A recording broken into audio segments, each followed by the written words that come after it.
Am I bitter about that?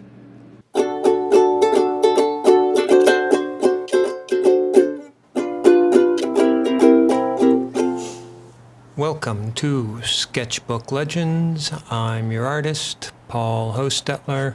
Today we're going to be drawing a street musician, also known colloquially as a busker. Now, why a street musician? Well, I'll tell you, which I was going to do anyway, but I also get to announce it this way. I enjoy street musicians. That's the plain truth of it. Some people seem to be annoyed by them, but I keep change in my pocket, physical dollar bills, mostly in case when I'm walking around I come across a street musician with his hat on the ground or a guitar case open in front of him, and I'll throw a buck or two in, depending on how good he is at playing. Or she. But I like to encourage that. What buskers do is they bring art into the public arena. They bring art onto the street. Same with graffiti. These people are democratizing creativity. This isn't AI stuff. This isn't slop. What they're doing is actually democratizing art in that, this way people have access to it. They're people, usually buskers, are, I'm going to say, better than you think. I've seen all sorts of buskers in my time, from teenage violin students to old guys playing Led Zeppelin covers to have I actually seen a violinist in the metro? I've seen an old guy playing the harmonica. He was pretty good. He brought along a bullhorn with a little rechargeable battery pack, and he was just playing straight into that, so you could hear him through the entire metro station. I haven't seen him in a while, though. I hope he's still playing that harmonica, still doing okay. I'm going straight on into the drawing here, so let me see if I can catch up. What I'm doing is some watercolor. I may have mentioned this in a previous video, but this sketch pad isn't necessarily built for watercolor. Watercolor paper pads are specially treated with chemicals so that they don't absorb water quite as fast, and they wrinkle in a more uniform texture. Usually watercolor paper is made more with cloth fibers than wood pulp. This is a multimedia board, so it's mostly wood pulp. But sometimes when you're doing art, you don't have the optimal tools at hand. You just work with what you got. And I feel like doing that in many cases is sort of like practicing your basketball with a non-regulation hoop that's a little bit smaller than usual. At the end, when you're doing your art for real, it just improves your game.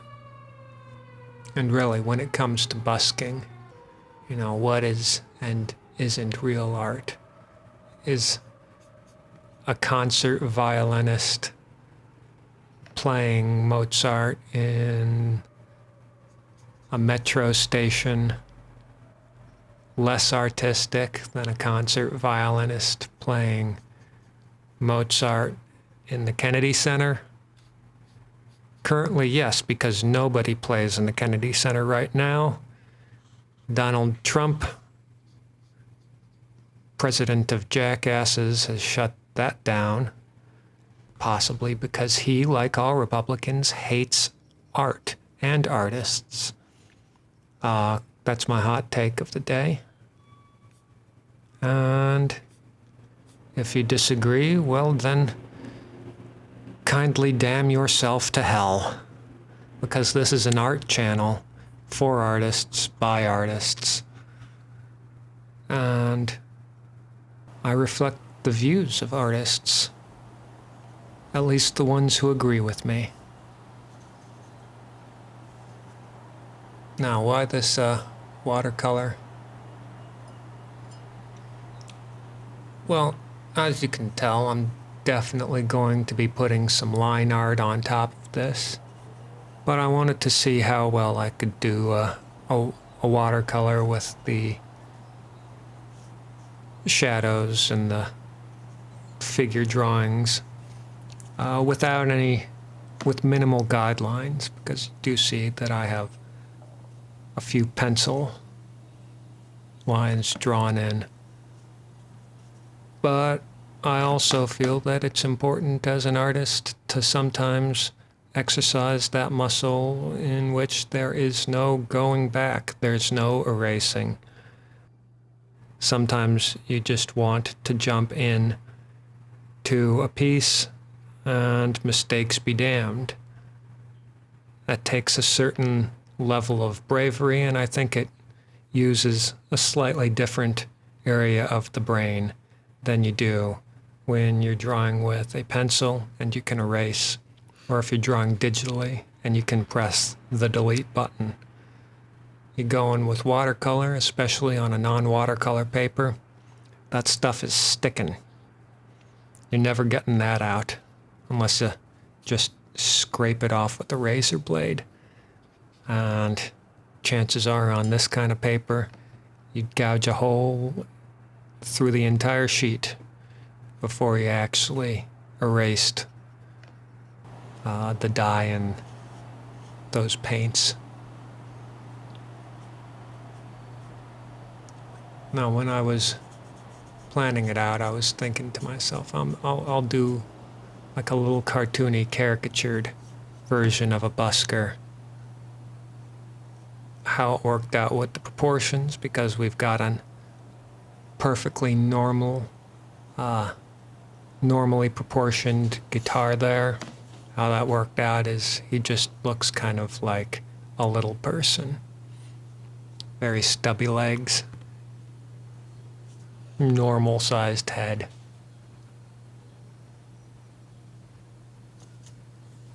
This is not something that I've ever seen, particularly in real life, personally. Never seen a little person busker. But if I did, I got $1 for him. And it always shocks me how many people I see walk by these buskers as fast as humanly possible, as if, being an audience was too much of an obligation for them. If they enjoyed the music at all, well, then maybe they might feel obliged to fork over $1 or $2. And, they worked hard for those dollars, sitting down in a chair at their keyboard in front of a bright LED screen, tickety-typing away and clicking that mouse, and surely earning those dollars by creating something of value, as opposed to, say, the busker, who's just playing music in public for the enjoyment of every single person who walks past, and therefore deserves absolutely nothing. Am I a little bit bitter about how Americans treat the arts? No, absolutely not. One thing I'll say is that this piece is at least a little bit inspired by a trip to New Orleans that I took recently. And that there is a city that very much appreciates public displays of art and music. I mean, you have professional buskers and professional parade musicians. That's their job. They go out and they play music. They're contracted to play music in the street. The parade musicians, it seems like there's a parade roughly twice a day in the French Quarter. Anyone who wants to celebrate anything will just apply for a parade permit, I guess. They'll shut down a couple of streets, and you and your parade can go along, and if you are smart, you've also hired a band to play in your parade. Otherwise, I mean, even with the streets blocked off, you're just kind of a gaggle of pedestrians. But there are also professional street musicians. You know, I think King Street is where they hang out, but also on the riverfront. And they'll just plunk themselves down, and apparently New Orleans, being a tourist city known for its street music, gives these buskers enough novel ears that they can make a living just from the donations in the hat, which I think is amazing. I kind of wish there was a busking subculture, for a version of busking for visual artists. But actually, now that I think about it, there is, in the same city, New Orleans, around Jackson Square, they've got this permanent art market set up. I can't remember if it's every day or just on Saturdays, but they'll have a whole bunch of visual artists, painters, drawers, I think even some sculptors, each with their own little area around the park selling their wares. Some of them are even better than me. All of them are smart enough to make their pieces bigger than mine, because for some reason large pieces of art sell better than small pieces. Quality be damned. Am I bitter about that? With my 8 by 10 inch sketchbook? No, not at all. But I think that's a thing that ought to be developed in other parts of the country, and I feel like other parts of the country should develop a culture that encourages and rewards that with monetary success. I'm not entirely sure what race I'm making this guy. He's got sort of a swarthy skin, curly hair, big old mustache, but perhaps he's mixed race. Perhaps he's from or in New Orleans and his family's been party to the sort of ethnic gumbo that takes place when you have a whole bunch, a lot of people coming off the boats, mixing it up and having a good time. It's an interesting exercise also to try and make these bits of line art match up more or less with what I've already painted, and what I've already painted try and match up with the vision in my head. And they don't quite line up, but that creates its own sort of cosmic gumbo on the page, doesn't it? Just got a bright yellow shirt there. You know, I've learned the importance when you're trying to make a name for yourself in public of being a little bit ostentatious in the way that you dress. When I do conventions, I usually wear my button suit, which is a black suit jacket that I've completely covered the front with various buttons and fun pins. And it's always a conversation starter, which is nice, especially for the customer, because they don't feel intimidated into starting a conversation with you, since you have something to talk about other than the things you have for sale on the table right there. They can be like, nice pin, and I can be like, why thank you. I like the pins that you have on your bag. And now we're friends, or at least acquaintances, and that in itself is halfway to getting them to buy something off the table. But they don't know that yet. And, when they do buy something off the table, it's because they like me, not necessarily because they like the art. As a salesman, what you're really selling is yourself, not the product. Since, at all of these conventions and fairs and shows, you've got like dozens of artists, many of whom are always going to be better than you are. So you've got to compete with these big displays and professional looking backdrops. And if you're me, all you can do is sum up the grand total of your charisma and spew it out in one 6 to 8 hour session. Sometimes I find coffee and whiskey help with the stamina. No doubt buskers often feel the same way. You can tell from just the expression on this guy's face. He's not playing pop standards, he's playing blues. At this point, I slightly regret putting him in such a bright shirt and blue jacket there.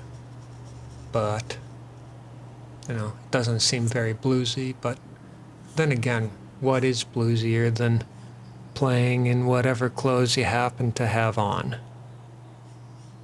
Blues doesn't need to be fancy. But hey, he doesn't have to be playing the blues. He could be playing something completely different. He could be playing ska, a little Spanish flamenco guitar. As the artist, I can make things up in my own mind, but unless I portray them specifically in the art, it's really up to the interpretation of the viewer. What kind of music do you think he's playing? Sound off in the comments. I've got him doing some fancy finger work on that fretboard there. Really, for the kind of acoustic Delta blues that I've decided this guy is clearly playing.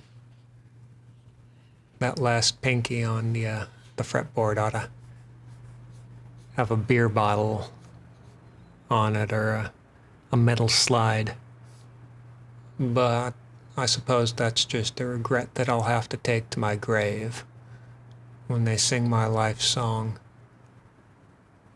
One of the verses will be about how I didn't put the beer bottle slide on the Busker's pinky finger on that Sketchbook Legends video.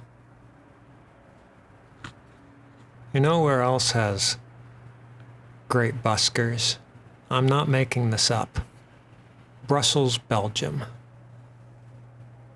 Possibly one of my favorite cities in the world. Up there with New Orleans. Probably less humid. But I can remember getting off the train from the airport, carrying our giant suitcases, me and my wife. It's like 1 in the afternoon. There wasn't any meal on the plane. We're starving. We're tired. We're jet-lagged. We're carrying these huge suitcases. And the first little cafe we come to is right next to a public park that happens to be having an art market, which we don't go to because, we got too much to carry already. But right next to that, sitting on a park bench, there's a 3-man band. I think 3 guys playing clarinet, 1 guy playing saxophone, and there was either bongos or a stand-up bass. And they're just playing French cafe standards in the open air under mottled sunlight from the park trees. About 10 feet away from the first place we could get lunch. And that's sort of magical to me. We also went to Bruges. Despite what they tell you in the movie In Bruges, it wasn't that magical. It wasn't like a fairy tale. It was just, a smaller version of Brussels. And why would you want a smaller version of something that amazing? I'm just throwing some lines on his little hat here. Curiously enough, no money in that hat. I forgot to draw the money in, but, I think it just adds to the idea that this fella's playing his guitar less for the financial reward and more just because he's got a song in his heart. Now, even though this is a sketchbook, sometimes you like to be exact. And also, I'm not a good enough artist to make lines this thin, this precise, and make them all parallel. So I'm pulling out the ruler and the technical pen so I can draw all these strings nice and straight. Guitars, I'll have to say, are very hard to draw. I mean, they're all organic curves, and they need to be. But that also means that since they are a very common shape, everybody knows what a guitar is supposed to look like. You have to draw a guitar accurately, or else people are going to understand that you screwed up on drawing that guitar. It's not quite as bad as drawing cars, but it's up there. And along with those organic shapes, you have the fretboard, which is just a whole bunch of parallel lines. Long, narrow, parallel lines. There's really no way of getting around that other than using the ruler, which you shouldn't be afraid to do. But when it's a sketchbook, sometimes you just don't feel like whipping out another tool. Fortunately, I've got my little art supplies pack right off screen. It's got the ruler, it's got the whiteout pen, spare brush pen, Sharpie, a couple of pencils in it. Everything I need for doing my sketchbooking. I don't usually put my watercolors in there. I'm just going to say that I do. And in this way create a sort of false narrative of the kind of person that I am. The kind of person who wears a black suit jacket covered in buttons all the time, and who enjoys talking to people. Neither of those are true either, but that's the impression that I want people to have. Now we're using the whiteout pen here, not only adding the extra fret texture to the guitar, some scratches just from where he's played it so hard, being bluesy 24 hours a day. That's how hard his life is. In fact, I'm going to give him some white hair, turn that lustrous mustache, gray, from pure struggle. And there you have a genuine street busker playing his guitar for all us sinners. If you liked this drawing, or you liked my video, or you liked my melodious voice, you can click that like button or hit the subscribe button. If you want to be notified when new videos drop, as they do every Wednesday, you can click the little bell icon off to the side. If you'd like to support this channel, you can go to my Patreon and subscribe there. You can get these videos early on my Patreon. It really does help the channel if you do. You can drop me a tip at my Ko-Fi account, or buy a t-shirt or a print at my TeePublic account. All of these links are in the description. And until next time, stay sketching, stay legendary, and have a nice day.